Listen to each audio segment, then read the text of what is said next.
हमारे channel prank club में आप सभी का स्वागत है। आपको बता दें कि पौराणिक मान्यता के अनुसार शेषनाग के कई अवतारों का उल्लेख मिलता है, जिनमें राम के भाई लक्ष्मण और कृष्ण के भाई बलराम मुख्य हैं। रामायण अनुसार राजा दशरथ के तीसरे पुत्र थे लक्ष्मण। उनकी माता का नाम सुमित्रा था। वास्तव में लक्ष्मण का वनवास राम के वनवास से भी अधिक महान है।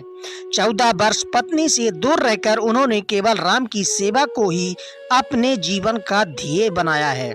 जब राम और सीता के साथ लक्ष्मण भी वनवास को जाने लगे, तब पत्नी उर्मिला ने भी उनके साथ जाने की जिद की, परंतु लक्ष्मण ने उन्हें यह कहकर मना कर दिया कि अयोध्या के राज्य को और माताओं को उनकी आवश्यकता है।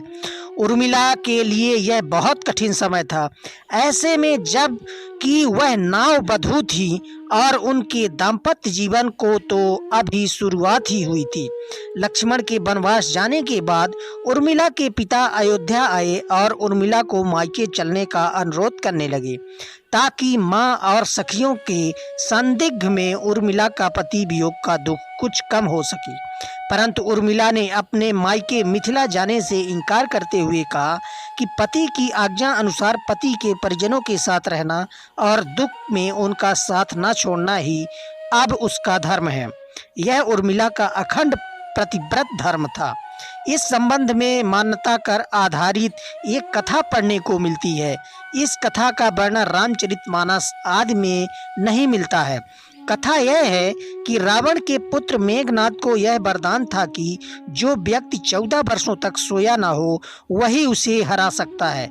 हालांकि लक्ष्मण अपने भाई श्री राम और भाभी सीता की सुरक्षा और सेवा में इतने लगे रहे कि वे 14 वर्ष तक सो ही नहीं पाए।